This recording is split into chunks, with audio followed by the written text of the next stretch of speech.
সম্মানিত উপস্থিতি, আল্লাহর হাবিব সাল্লাল্লাহু আলাইহি ওয়াসাল্লাম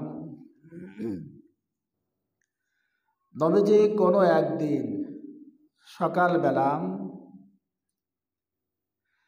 সাহাবা আজমাইনদেরকে নিয়ে নবীজি আলোচনা করতেছিলেন। আল্লাহর হাবিব সাহাবা আজমাইনকে বললেন যে, সাহাবা আজমাইন, দাজ্জালের ফিতনা, দাজ্জালের আগমন এটা তেমন কোনো কঠিন বা ভয়ানক কোনো ঘটনা না। নবীজি বললেন যে, আমি যদি ওই সময় পর্যন্ত বেঁচে থাকি, আল্লাহর হাবিব বললেন যে, সাহাবা আজমাইন, আমি তাহলে কি করব? এই দাজ্জালের ফিতনা থেকে, দাজ্জাল আর তোমাদের মাঝখানে প্রতিবন্ধক হিসেবে আমি স্বয়ং রাসূলুল্লাহ তোমাদের সামনে থাকব। জোরে বলেন সুবহানাল্লাহ। সাহাবা আজমাইন বলতেছেন যে, আমাদের মনের কাছে দাজ্জাল সম্পর্কে আর তেমন কোনো ভয় নাই, কারণ যে আল্লাহর হাবিব যদি বেঁচে থাকেন তাহলে তিনি দাজ্জালের ফিতনা থেকে আমাদেরকে হেফাজত করবেন।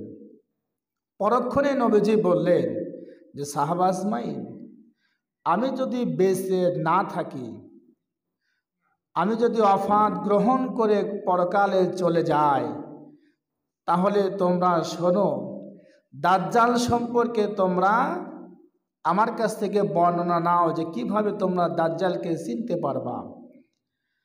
আল্লাহর হাবিব নবীজি বলতেছেন, এ দাজ্জাল তার আবির্ভাব হবে সিরিয়া আর ইরাকের মধ্যবর্তী স্থান দিয়ে। দাজ্জালটা বের হয়ে চলে আসবে, জনপদের ভিতরে ঢুকে পড়বে।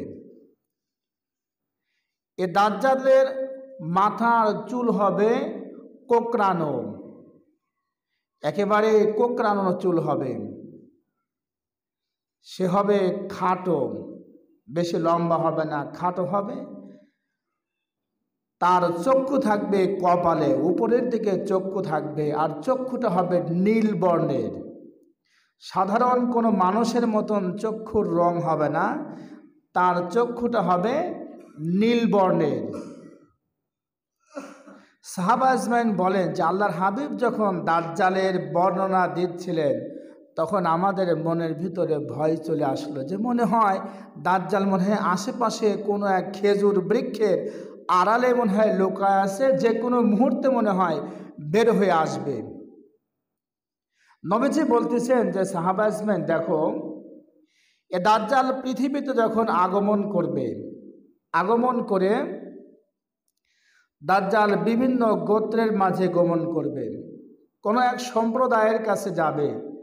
যাবার পরে এই সম্প্রদায়কে দাজ্জাল তার নিজের দিকে আহ্বান করবে, ডাক দেবে যে, তোমরা কি করো, আমার দাওয়াতে তোমরা সাড়া দাও, আমি যা বলি তোমরা আমার কথা শোনো। দাজ্জালের এই ভয়ঙ্কর চেহারা দেখে সাথে সাথে ওই দলটি তারা সকলে দাজ্জালের ডাকে সাড়া দিবে, দাজ্জালের কথা মোতাবেক চলবে।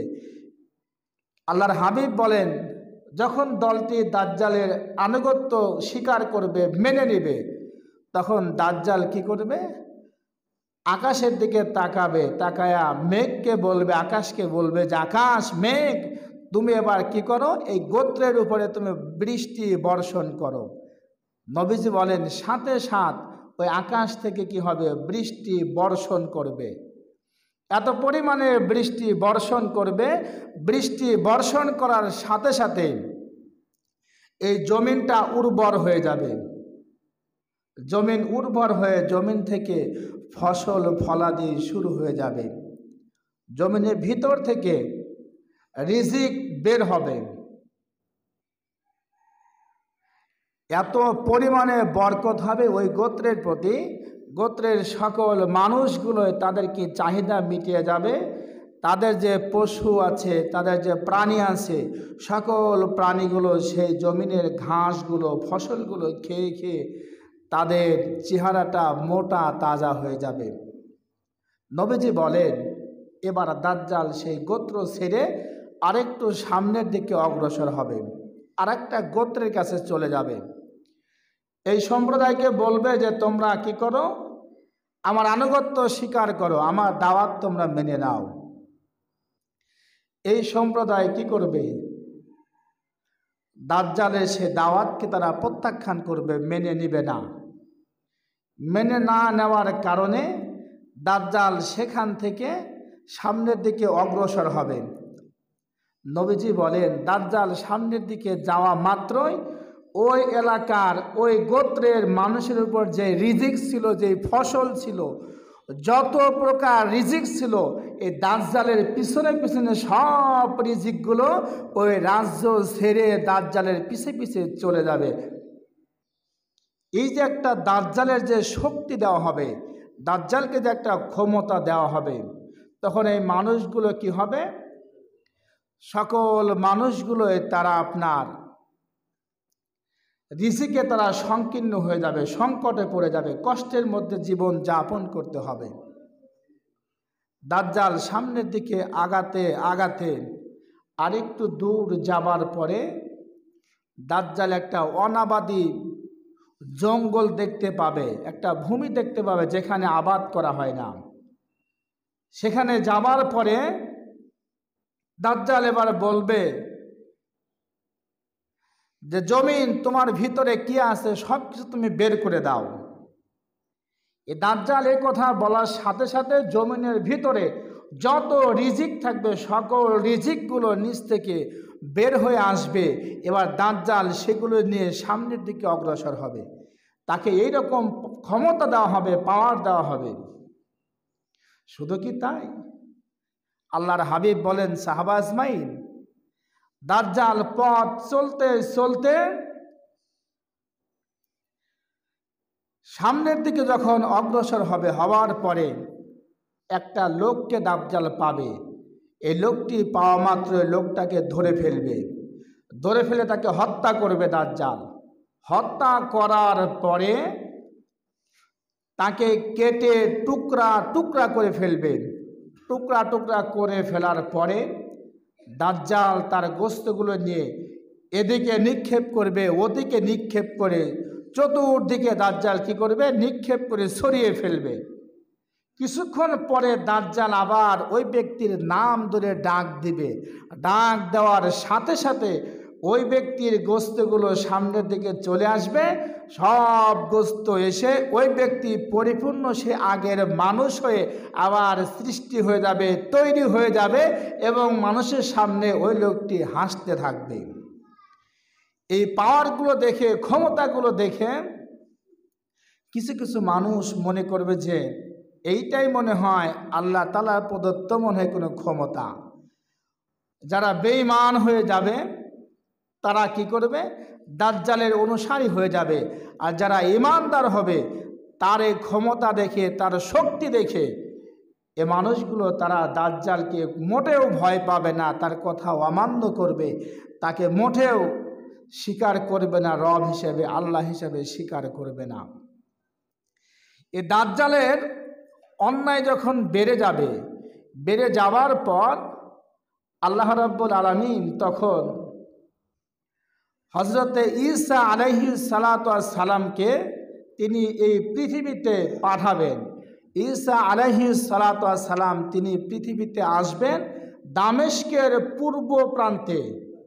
দামেস্কের পূর্ব প্রান্তে সাদা একটা মেম্বার আছে, সাদা একটা মিনার আছে। সাদা মিনারের ওইখানে ঈসা আলাইহিস সালাম তিনি আসমান থেকে আল্লাহ পাকের পক্ষ থেকে অবতরণ করবেন।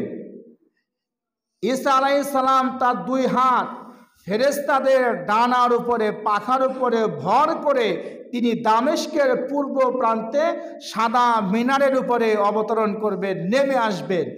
নেমে আসার পরে তার সাক্ষাৎ হবে দাজ্জালের সাথে।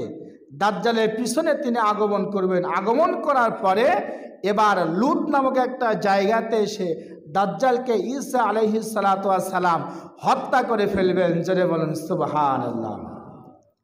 দাজ্জালকে সেখানে হত্যা করে ফেলা হবে।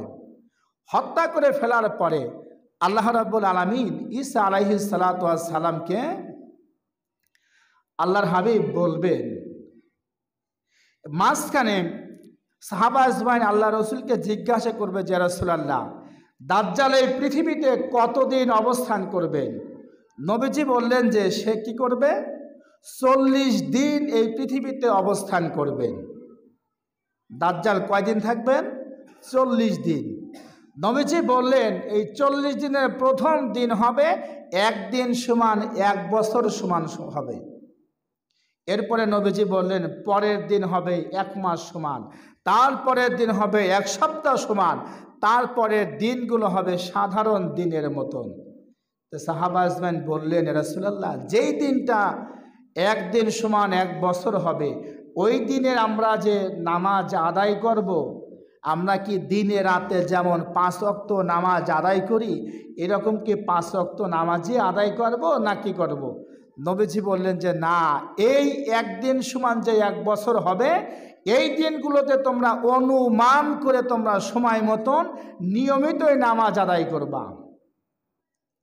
এই দাজ্জালকে হত্যা করার পরে আল্লাহ রাব্বুল আলামিন তিনি ঈসা আলাইহিস সালাতু ওয়াস সালামকে বলবেন যে আমার পয়গাম্বর ঈসা আলাইহিস সালাম, আপনি তো দাজ্জালকে হত্যা করলেন, মেরে ফেললেন, তবে আমি এখন এমন একটা সম্প্রদায়কে এই পৃথিবীতে পাঠাবো যেই সম্প্রদায়ের সাথে মোকাবেলা করা আপনার জন্য অত্যন্ত কঠিন হয়ে যাবে। আপনি এবার কি করুন, মূসা আলাইহিস সালামের উপরে যে আমি কিতাব নাজিল করেছিলাম তুর পাহাড়ে, আপনি এবার কি করুন, লোকজন নিয়ে তুর পাহাড়ের মধ্যে আপনি অবস্থান করুন। এই সম্প্রদায়কে আল্লাহ পাক পাঠাবেন। সূরা কাহাফের মধ্যে এসেছে, ওই যে বাদশাহ জুলকারনাইন পৃথিবীর পূর্ব প্রান্তরে তিনি যে চলে গেলেন, যাবার পরে একটা সম্প্রদায় দেখলেন। দেখার পরে বাদশাহ জুলকারনাইন তাদের সাথে কথা বললেন, কিন্তু তারা বাদশাহ জুলকারনাইনের কোনো কথা বুঝতে পারলেন না। তারা যে কথা বলে বাদশাহ জুলকারনাইন তিনি বুঝতে পারেন, কিন্তু জুলকারনাইনের কথা ওই সম্প্রদায় বুঝতে পারে না। তখন আপনার ওই সম্প্রদায় বলল যে আমাদের এই অভ্যন্তরে কিছু লোকজন বসবাস করে, একটা প্রজাতি আছে, ওরা মাঝে মধ্যে এসে আমাদেরকে কি করে, অত্যাচার করে, আমাদেরকে কষ্ট দেয়, আমাদের পরিবারের মধ্যে ঢোকে ঘর বাড়ি ভেঙে তছনছ করে দেয়, ছিন্ন বিচ্ছিন্ন করে ফেলে। আপনি কি পারবেন তাদের মাঝে আমাদের মাঝে একটা অন্তরায় করে দিতে? তখন বাদশাহ জুলকারনাইন বললেন যে ঠিক আছে, তোমরা কি করো, লোহা নিয়ে আসো। লোহা নিয়ে আসা হলো, সীসা নিয়ে এসে বাদশাহ জুলকারনাইন তাদের ওই সম্প্রদায় আর এই সম্প্রদায়ের মাঝখানে একটা প্রাচীর নির্মাণ করে দিলেন। এই প্রাচীরের ওই প্রান্তে যে সম্প্রদায়টা বসবাস করে, এই সম্প্রদায়টা হচ্ছে ইয়াজুজ আর মাজুজ। এই সম্প্রদায় ওই প্রাচীরের অভ্যন্তরে তারা বসবাস করে। এরা যখন সকালবেলা, রাত যাবার পরে সকালে চলে আসে, আসার পরে দেখে যে তাদের মাঝখানে আপনার প্রাচীর হয়ে গেছে। তখন এই সম্প্রদায় কি করে, প্রাচীরটা ভাঙ্গা শুরু করে দেয়। প্রাচীরটা যে বেশি উঁচু তাও না, তারা ইচ্ছে করলে টপকায় আসতে পারবে, কিন্তু আল্লাহ পাক কি সেই এলেম, সেই জ্ঞান তাদের ভিতরে না দেওয়ার কারণে এই সম্প্রদায় তারা কি করে, প্রাচীরটা আপনার ভাঙ্গা শুরু করে দেয়। ভাঙতে ভাঙতে দিন যখন শেষ হয়ে যাচ্ছে, সন্ধ্যা ঘনিয়ে আসছে, প্রায় ভাঙ্গা শেষ হয়ে গেছে, বের হওয়ার মতন একটা উপযুক্ত একটা পরিবেশ চলে এসেছে। এমন সময় তাদের ভিতরে একজন ব্যক্তি বলে যে এত খামাখা কষ্ট করে কী লাভ হবে, সারাদিন আমরা প্রাচীরটা ভাঙলাম, আর ভাঙার দরকার নাই। আমরা কি করি, চলো বাড়িতে ফিরে যাই, আমরা রাত্রিতে একটু ঘুমাই, সকালবেলা এসে বাকি অংশ ভেঙে আমরা ওই রাজ্যে গিয়ে রাজ্যের মানুষদেরকে আমরা অত্যাচার করব। এই বলে তারা কি করে, বাড়িতে চলে যায়। চলে যাওয়ার পর রাত্রিতে ঘুমানোর পরে তারা যখন আবার পুনরায় এই সকালবেলা যখন প্রাচীরের কাছে আসে প্রাচীর ভাঙার জন্য, এসে দেখে যে আল্লাহ পাকের কুদরতে ওই প্রাচীরটা পূর্বের মতন পরিপূর্ণ হয়ে গেছে। জোরে বলুন সুবহানাল্লাহ। তখন তারা কি করে, আবার পুনরায় সেই প্রাচীরটা সকাল থেকে ভাঙা শুরু করে। ভাঙতে ভাঙতে সন্ধ্যা গনিয়ে আসে।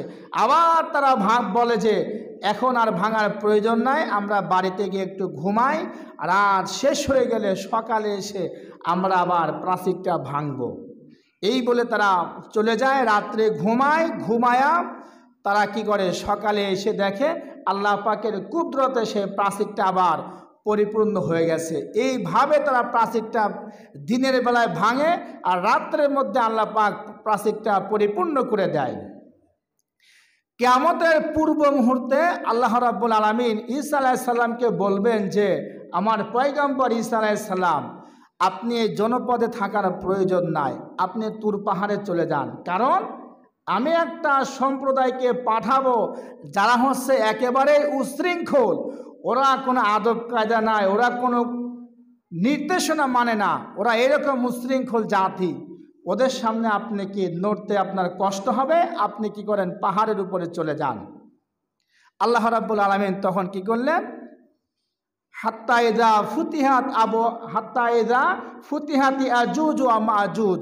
আল্লাহ রাব্বুল আলামিন বলেন, ঈসা আলাইহিস সালামকে আমি যখন তুর পাহাড়ে পাঠাইলাম, জনপদের মানুষদেরকে নিয়ে ঈসা আলাইহিস সালাম তুর পাহাড়ে চলে গেলেন।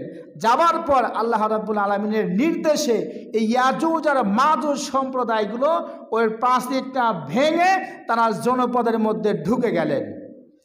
জনপদের মধ্যে তারা ঢুকে গেল। ঢুকে আসার পরে তাদের কোলাহল, তাদের আওয়াজ, তাদের হৈহুল্লা শুনে গ্রামবাসী সকলে যার যেখানে নিরাপদের জায়গা আছে সেখানে তারা সকলেই অবস্থান করে, সকলেই আশ্রয় নেয় নিরাপদ জায়গাতে। ইয়াজুজ আর মাজুজ এই সম্প্রদায়ের একটা দল নদীর পাশ দিয়ে তারা গমন করতেছিল, তাদের পানি পিপাসা লেগে গেল। ওই দলটা কি করলো, নদী থেকে, সাগর থেকে পানি পান করলো। পানি পান করার সাথে সাথে ওই সমুদ্রের, ওই সাগরের সমস্ত পানিগুলো শুকায়া গেল। এই ইয়াজুজ মাজুজ সম্প্রদায়ের একটা দল নদীতে পানি পান করার সাথে সাথে নদীর সমস্ত পানি শেষ হয়ে গেল, শুকায় গেল। একটা দল সেখান থেকে অতিক্রম করে চলে গেলেন। আর একটা দল যখন পরক্ষণে আসলেন, আসার পরে তারা দেখলো যে নদীর পানি শুকায় গেছে, সেখানে ধুলা উঠতেছে, মাটি শুকায়া ধুলা উঠতেছে। তারা নদী দেখে বুঝতে পারলেন যে এখানে আগে পানি ছিল, পানিটা শুকায় গেছে। তারা বলতেছে যে আমাদের পূর্বে মনে হয় কোনো একটা দল এখান থেকে চলে গেছে, চলো আমরা সামনের দিকে আগাই। তারা সামনের দিকে আগাচ্ছে। তারা এগিয়ে এসে সামনের সব কিছু আপনার তছনছ করছে, অত্যাচার শুরু করে দিল সব জায়গাতে। এই অত্যাচার শুরু করে দেওয়ার কারণে এদিকে ঈসা আলাইহিস সালাম তুর পাহাড় থেকে এই ইয়াজুজ আর মাজুজ এদের সংখ্যাটা এত বেশি ছিল, অতিষ্ঠ হয়ে তিনি বদদোয়া শুরু করলেন তুর পাহাড় থেকে। হাদিস শরীফের মধ্যে এসেছে, আল্লাহর হাবিব সাল্লাল্লাহু আলাইহি ওয়াসাল্লাম বলেন, নবীজি বলতেছেন যে প্রতি 1099 জন করে মানুষ আল্লাহর জাহান্নামে যাবে, একজন ব্যক্তি আল্লাহর জান্নাতে যাবে। আল্লাহর হাবিব হাদিস শরীফের মধ্যে বললেন। সাহাবা আজমাইন তো অবাক হয়ে গেলেন যে 999 জন মানুষ যদি জাহান্নামে যায়, একজন ব্যক্তি জান্নাতে যাবে, তাহলে জান্নাতে যাওয়া কতটাই কঠিন হবে। সকল সাহাবা আজমাইন হতভম্ব হয়ে গেলেন, চিন্তিত হয়ে গেলেন। তাদের মনটা ভার পেরেশান হয়ে গেলেন। আল্লাহর হাবিব বললেন যে এই সংখ্যাটা আমার উম্মত আমার সাহাবীদের মাঝে হবে না, এটা হবে ইয়াজুজ আর মাজুজের মধ্যে এই হিসাবটা করা হবে। প্রতি হাজারে ইয়াজুজ আর মাজুজ একজন করে জান্নাতে যাবে, আর বাকিগুলো তারা কোথায় যাবে? কোথায় যাবে বলেন? জাহান্নামে যাবে। তাহলে তাদের সংখ্যা কত বেশি! তো ইয়াজুজ মাজুজ এই সম্প্রদায় এসে যখন গ্রামের মধ্যে হৈহুল্লাহ শুরু করে দিলেন, ঈসা আলাইহিস সালাম তুর পাহাড় থেকে আল্লাহ রাব্বুল আলামিনের দরবারে তিনি বদদোয়া করলেন, ফরিয়াদ করলেন যে আল্লাহ তুমি এই সম্প্রদায়কে তুমি ধ্বংস করে দাও, শেষ করে দাও, তোমার গজবকে তুমি শেষ করে দাও। আল্লাহ রাব্বুল আলামিন হযরতে ঈসা আলাইহিস সালাতু ওয়াস সালামের দোয়া তিনি কবুল করলেন। কবুল করার পরে আল্লাহ রাব্বুল আলামিন কি করলেন? ইয়াজুজ আর মাজুজ সম্প্রদায়ের ঘাড়ের উপরে আল্লাহ পাক একটা রোগ দিলেন, ব্যাধি দিলেন। ঘাড়ের উপরে কি হলো? পোকা হয়ে গেল। ক্ষত হয়ে যাওয়ার কারণে পোকা হয়ে গেল। সেই পোকাটা হাদিস শরীফের মধ্যে এসেছে, এই যে আমরা খেজুর খাই না, খেজুরের যে বিচি আছে, এই খেজুরের বিচির মতন পোকা আল্লাহ পাক ইয়াজুজ মাজুজ সম্প্রদায়ের ঘাড়ের মধ্যে দিয়ে দিলেন। এখন ঘাড়ের মধ্যে এই পোকাগুলো অত্যাচার শুরু করে দিল। এই যে গজব শুরু হয়ে গেল, এই গজবের কারণে, অত্যাচারের কারণে ইয়াজুজ মাজুজ এই সম্প্রদায়কে এই পোকা নামক গজব দিয়ে আল্লাহ রাব্বুল আলামিন এই জমিনে ধ্বংস করে দিলেন। জোরে বলুন আল্লাহু আকবার। আল্লাহ পাক ধ্বংস করে দিলেন। ধ্বংস করে দেওয়ার পরে ঈসা আলাইহিস সালাম তিনি এক সময় তার অধীনস্থ ব্যক্তিবর্গকে তিনি পাঠালেন যে দেখো তো এই সম্প্রদায়ের অবস্থা কেমন, এরা কি জমিনে এখনো হৈহুল্লা করে না কি অবস্থা? তুর পাহাড় থেকে নিচে নামলেন, নামার পরে তাদের আর আনাগোনা দেখা যায় না, আর শব্দ নাই, হৈহুল্লা নাই। ওই লোকটি আস্তে আস্তে করে সামনের দিকে আগালেন। সামনে এগিয়ে এসে দেখে যে জমিনের উপরে লাশের স্তূপ হয়ে গেছে। এত পরিমাণে লাশ, এত মানুষ মরে আছে, পড়ে আছে, যার সংখ্যা নির্ণয় করা যাবে না। তিনি গিয়ে খবর দিলেন যে আল্লাহর পয়গাম্বর, এই জাতি মনে হয় ধ্বংস হয়ে গেছে, আল্লাহর গজবে মনে হয় শেষ হয়ে গেছে। আল্লাহ পাকের পক্ষ থেকে নির্দেশ হয়ে গেল। ঈসা আলাইহিস সালাম এবার তিনি কি করলেন? তুর পাহাড় থেকে নিচে নামলেন। নেমে এসে গ্রামের ভিতরে তিনি ঢুকলেন। ঢুকে দেখেন যে মানুষগুলো পড়ে আছে, একটার উপরে একটা মানুষ পড়ে, এত পরিমাণে লাশ পড়ে আছে যে এদেরকে সরানোর মতন কোনো উপায় নাই মানুষের। ঈসা আলাইহিস সালাম আল্লাহ রাব্বুল আলামিনের কাছে ফরিয়াদ করলেন যে আল্লাহ তুমি কি করো? আল্লাহ এই লাশগুলো তুমি একটু সরানোর ব্যবস্থা করে দাও। এরা যদি এই জমিন থেকে না সরে, না সরানো যায়, তাহলে তো জমিনে আমরা বসবাস করতে পারবো না। আল্লাহ তুমি কি করো? একটু সরানোর ব্যবস্থা করে দাও। এদেরকে সরানোর মতন এই শক্তি, এই সাহস আমাদের মধ্যে নাই। তখন আল্লাহ রাব্বুল আলামিন কি করলেন?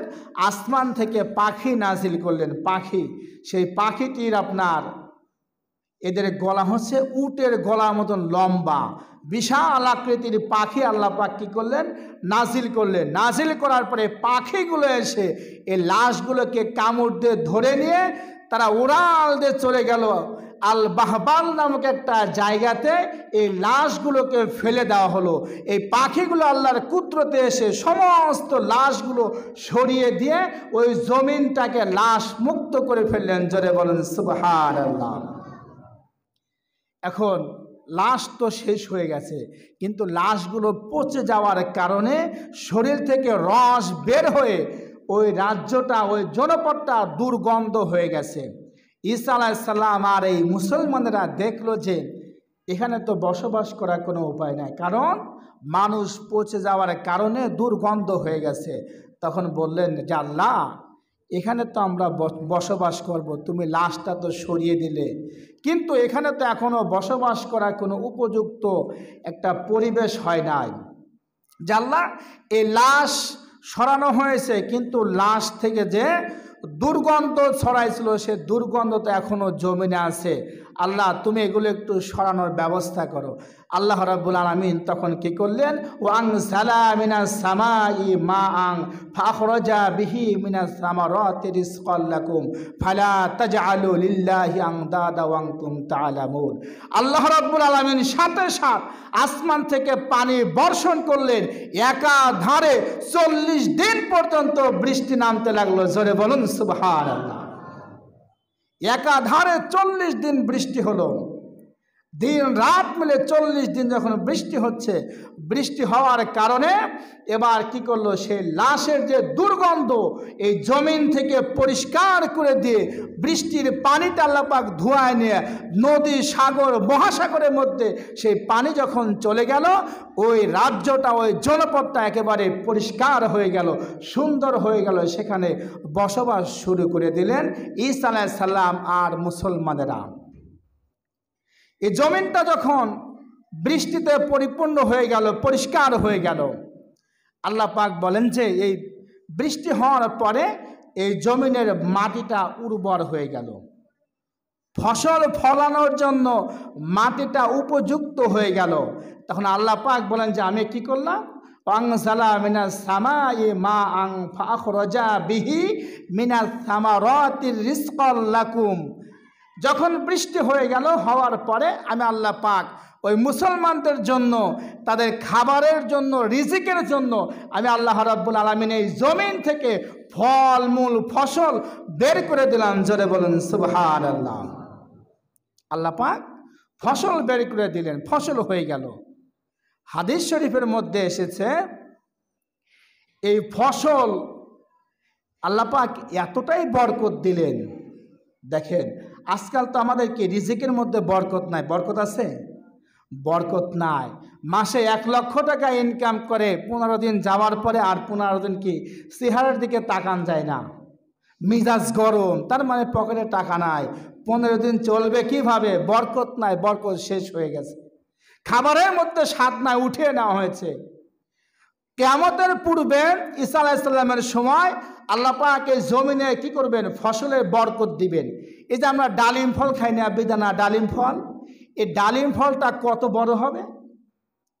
হাদিস শরীফের মধ্যে আসছে একটা ডালিম ফল একটা দলের মানুষ খায়াও শেষ করতে পারবে না। জোরে বলুন সুবহানাল্লাহ। এত বিশাল বড় আল্লাহ পাক ডালিম বানা দিবেন, একটা দল, সে দলে অনেক লোক থাকেন। ডালিম ফল পেট ভরে খেয়েও তারা শেষ করতে পারবে না। ডালিম ফলের যে খোসা হবে, উপরে কি খোসা থাকে না? খোসা, এই খোসা দিয়ে কি করবে? ওই জনপদের মানুষগুলো নিয়ে তারা ঘর বানাবে, উপরে ছাদ দিবে, দিয়ে ওই ডালিম ফলের খোসার নিচে তারা বসবাস করবে। সুবহানাল্লাহি বিহামদি। আল্লাহ পাক রিজিকের মধ্যে এতটাই বরকত দিবেন। একটা উট দহন করে যে দুধ হবে, সেই দুধ একটা দলের মধ্যে দিবে, দলের মানুষগুলো সেই উটের দুধ খেয়ে শেষ করতে পারবে না, এত পরিমাণ আল্লাহ পাক বরকত দিবেন। একটা গাভীর যে দুধ হবে, এই গাভীর দুধ একটা গোত্রের মানুষ খায়ও শেষ করতে পারবে না। এই যে ছাগল আছে না, হাদিস শরীফের মধ্যে আসছে একটা ছাগল এ কতটুকুন দুধ দেয়? 1 পোয়া, আধা পোয়া, বা আধা সের না 1 সের, এরকমই তো। আল্লাহ রসুল বলেন যে কিয়ামতের পূর্বে আল্লাহ পাক এই ছাগলের দুধের মধ্যে এত বরকত দিবেন যে একটা ছাগল তার থেকে দুধ দহন করে একটা পরিবারের যে সদস্য থাকবে, সকল সদস্য তৃপ্তি সহকারে সেই ছাগলের দুধ পান করেও ছাগলের বাট থেকে যে দুধ দহন করা হয়েছে এ দুধ তারা শেষ করতে পারবে না। কি এমন বরকত হবে? এই বরকত নিয়ে, নাজ নিয়ামত নিয়ে ইমানদাররা, মুসলমানরা জীবন যাপন করবে। তারা কি দিন অতিবাহিত করবে। এইরকম করে তারা কিছুদিন অতিবাহিত করার পরে আল্লাহ রাব্বুল আলামিন আবার কি করবেন? ঝড়ো হাওয়া দিবেন, লু হাওয়া, দূষিত বাতাস প্রবাহিত হবে। দূষিত বাতাস প্রবাহিত হওয়ার কারণে এই ইমানদারদের বগলের নিচ দিয়ে বাতাস যখন প্রবাহিত হয়ে যাবে, হাদিস শরীফের মধ্যে আসছে, ইবনে মাজা, তিরমিজি, আবু দাউদ, এরকম অনেকগুলো হাদিসের মধ্যে আমি দেখলাম যে দূষিত বাতাস তাদের বগলের নিচ দিয়ে বের হয়ে গিয়ে এই বগলের মধ্যে একটা রোগ হবে। রোগ হওয়ার কারণে এই ইমানদারগুলো, মুসলমানগুলো, সকল ইমানদার মানুষগুলো এই রোগে আক্রান্ত হয়ে তারা সকলে দুনিয়া থেকে বিদায় নিবে, তারা মারা যাবে। মারা যাওয়ার পরে যখন কোনো ইমানদার এই পৃথিবীতে থাকবে না, সকল ইমানদার শেষ হয়ে যাবে, তখন বেঈমানদের অবস্থা এই পৃথিবীতে আনাগোনা বেশি হয়ে যাবে। আল্লাহ রসুল বলছেন কি, আদ-দুনিয়া সিজনুল মুমিনিন ওয়া জান্নাতুল কাফিরিন। ইমানদারদের জন্য হচ্ছে দুনিয়াটা হচ্ছে জেলখানা। ইমানদারদের জন্য দুনিয়া কি? জেলখানা। কাফেরদের জন্য হচ্ছে বালাখানা, জান্নাত। এই কাফেররা, বেঈমানরা দুনিয়াতে ওরাই শুধু রাজত্বরা শুরু করে দিবে। ওদের পক্ষে সব কিছু, ওরা অন্যায় কাজ, যত অন্যায় কাজ আছে ওদের দ্বারা সব সংঘটিত হবে। এই কাফেররা এমন পরিমাণে অন্যায় কাজ করবে যা হিসাব করে শেষ করা যাবে না। যত প্রকারের অন্যায় কাজ আছে এই বেঈমানরা অন্যায় কাজ শুরু করবে। তখন আল্লাহ রাব্বুল আলামিন ইসরাফিল আলাইহিস সালামকে বলবেন যে, ইসরাফিল আলাইহিস সালাম, এখন তার পৃথিবী আর ধরে রাখার আমার কোনো আর ইচ্ছা নাই, কারণ আমার ইমানদার বান্দা বান্দি সবাই চলে গেছে। ইমানদাররা চলে গেছে, আমি আল্লাহর নাম নেওয়া মানুষগুলো চলে গেছে। এ পৃথিবী আর টিকবে না, আমি ধ্বংস করে দেবো। এখন ইসরাফিল আলাইহিস সালাম, তুমি কি করো? সিংহায় ফুৎকার দাও। অনুফিখা ফিস সূর। ইসরাফিল আলাইহিস সালাম সিংহায় ফুৎকার দিবেন। সিংহায় ফুৎকার দেওয়ার সাথে সাথে সকল বেঈমানদের কর্ণকুহরে যখন আওয়াজটা প্রতিধ্বনিত হবে, আওয়াজটা বেজে উঠবে, বেজে ওঠার সাথে সাথে ওরা পাগলের মতন হয়ে যাবে। কেরে ভয়ঙ্কর আওয়াজ কোথায় থেকে আসে? আমরা তো কখনো এরকম আওয়াজ শুনি নাই। আজকে বিকট আওয়াজ কই থেকে আমাদের কানে ভেসে আসলো? বেঈমানরা সকলে পঙ্গপালের মতন ওরা দৌড়াদৌড়ি শুরু করে দিবে, দৌড়ানো শুরু করবে, পাগলের মতন তোরা দৌড়াবে।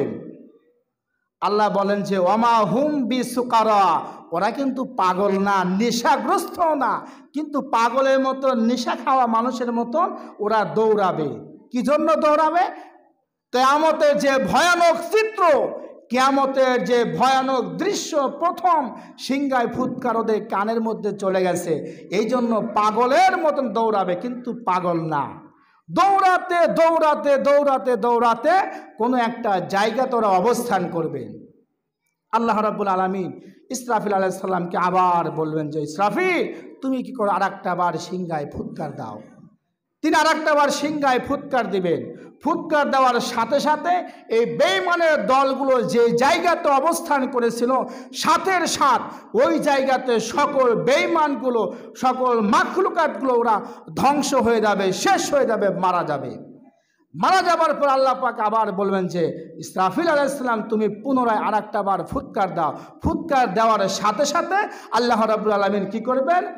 ইদা জুলজিলাতিল আরদু জিলজালহা, তৃতীয় ফুৎকার দেওয়ার সাথে সাথে এই পৃথিবীতে একটা কম্পন শুরু হয়ে যাবে, ভূমিকম্প শুরু হয়ে যাবে পৃথিবীতে। আজকে দেখা যায় যে কোনো একটা জায়গাতে মাত্র 7 বা 8 স্কেলে ভূমিকম্প হয়। তাই কি বিল্ডিংগুলো স্থির থাকে না, ভেঙে চূর্ণ বিচ্ছিন্ন হয়ে যায়, মানুষ দাঁড়ায়া থাকতে পারে না। আল্লাহ পাক বলবেন যে, ইদা জুলজিলাতিল আরদু জিলজালাহা, আল্লাহ জমিনকে বলবে, জমিন, তুমি আজকে তোমার যে শক্তি আছে, তোমার যে শক্তি আমি আল্লাহ পাক দিছি, তোমার শক্তির বলে তুমি আজকে কাঁপনি শুরু করে দাও, তুমি আজকে প্রকম্পিত হও, তুমি আজকে হেলাধুলা শুরু করে দাও। আজকে এই জমিনটা আজকে কি করবে? নড়াচড়া শুরু করে দিবে কিয়ামতের সময়। এই জমিনটা যখন আপনার প্রকম্পিত হবে তার নিজস্ব একটা গতিতে, অকাল আল ইনসানু মালাহা, মানুষগুলো তখন বলবে, কেরে জমিনের আবার কি হলো যে কাঁপা শুরু করে দিল? কিয়ামতের মাঠ কায়েম হয়ে যাচ্ছে, মানুষ বলবে যে, কেরে মানুষ, জমিনের আবার কি হলো যে এভাবে কাঁপাকাঁপি শুরু করছে? ইয়াউমাইযিন তুহাদ্দিসু আখবারাহা, সেই দিন জমিন তার সব কিছু বর্ণনা করবে, খুলে খুলে সব কিছু বর্ণনা করবে। জমিন কি বর্ণনা করবে? আল্লাহ বলছেন লা তামশি ফিল আরদি মারাহা, এই জমিনে তুমি অহংকার করে লাফিয়ে দাফিয়ে আত্ম অহংকার করে তুমি জমিনে চলো না, কারণ জমিনের নিচেই একদিন আমাদের যেতে হবে। যেতে হবে না? কথা বলেন জোরে, যেতে হবে না? যেতে হবে। আজকে কত শক্তিধর আছে, কত ক্ষমতাধর ব্যক্তি আছে, রাতকে দিন বানাচ্ছে, দিনকে রাত বানাচ্ছে, এরা কি মরবে না? বলেন জমিনের নিচে কি এরা যাবে না? এরা যাবে। সব রাজত্ব শেষ হয়ে যাবে, সব ক্ষমতা শেষ হয়ে যাবে, কিয়ামতের মাঠ কায়েম হয়ে যাবে। জমিনগুলো সেদিন সব কিছু খুলে খুলে বর্ণনা করবেন। তো হাদিস আখবারহা, সব বর্ণনা করবে। কি বর্ণনা করবে? জমিন বলবে যে আল্লাহ, আমি জমিন আমার উপর দিয়ে হেঁটে হেঁটে তোমার অমক বান্দা অমকের বাড়ি চুরি করতে গেছিল। জমিনের জবান খুলে যাবে। জমিন বলবে যে আল্লাহ, এই জমিনে হেঁটে হেঁটে তোমার বান্দা বান্দিরা অমুক জায়গায় ডাকাতি দিতে গেছিল। এই জমিনে হেঁটে হেঁটে তোমার বান্দা বান্দিরা দুর্নীতি করেছিল, ক্ষমতার অপব্যবহার করেছিল, অন্যায় কাজ তারা করেছিল। আমি জমিন, আমার উপরে হেঁটে হেঁটে তারা এই কাজগুলো করেছিল। বিয়ান্না রব্বাকাও হালাহা, জমিন কেন কথা বলবে? আল্লাহ পাক সে কথাও বলেন যে বিয়ান্না রব্বাকাও হালাহা, রাসূল আপনার রব জমিনকে নির্দেশ করবে, জমিন আজকে সব কিছু তুমি খুলে খুলে বলে দাও, আজকে বলো তুমি, তোমাকে আজকে সুযোগ দেওয়া হলো। এই পৃথিবীতে আমরা বেঁচে আছি, অন্যায় করছি, জমিন কিছুই বলবে না, জমিন স্থির হয়ে আছে, কারণ আল্লাহ পাক নির্দেশ দেয় না। কিন্তু কিয়ামতের মাস যখন কায়েম হয়ে যাবে, জমিন বলবে আজকে সব বলো। জমিন বলবে যে আজকে অন্যায়ভাবে চেয়ারে থাকার জন্য কত কি টালবাহানা করেছে, সেই দিন এই জমিন সাক্ষী দিবে, সেদিন এই জমিন সব বলে দিবে। আজকে তো আমরা মনে করেন যে কত কিছুর বাহাদুরি আমরা দেখাচ্ছি, শক্তি আছে, ভাব নিচ্ছে যে আমাকে কে ঠেকাবে, আমাকে কে কি করবে। আমার শক্তি কি কম আছে? আমার বাহুতে শক্তি কি কম আছে? 2-4-5টা শেষ করার মতন শক্তি আছে। কিন্তু এই মানুষটা যখন বার্ধক্যে চলে যাবে, বিছানায় পড়ে কাতরাবে, এক ঢোক পানি মুখে দেওয়ার মতন শক্তি এই শরীরে থাকবে না। এর পরিস্থিতি হচ্ছে না? পরিস্থিতি হচ্ছে। কিসের অহংকার আমরা করি, কিসের নেশায় আমরা পড়ে গেছি যে অন্যায় কাজগুলো আমরা করছি। সম্মানিত উপস্থিতি, আল্লাহ রাব্বুল আলামিন যদি তৌফিক দান করেন, ইনশাআল্লাহ আগামী জুমায় আপনার এই কিয়ামত সংক্রান্ত বিষয় সূরা জিলজাল বা অন্য সূরার মধ্যে আল্লাহ পাক কি বলেছেন, ইনশাআল্লাহ আমি আপনাদের সামনে আলোচনা করার চেষ্টা করব। সময় অনেক হয়ে গেছে, আসলে খেয়াল করে নেই। তো যাই হোক, আল্লাহ রাব্বুল আলামিন যেন আমাদের সকলকেই পরকালে ভয় নিয়ে যেন আমরা পরিপূর্ণ ঈমানদার হতে পারি, তৌফিক আল্লাহ রাব্বুল আলামিন আমাদের সকলকে দান করুন। তৌফিক ইল্লা বিল্লাহ। আসসালামু আলাইকুম ওয়া রাহমাতুল্লাহি ওয়া বারাকাতুহু।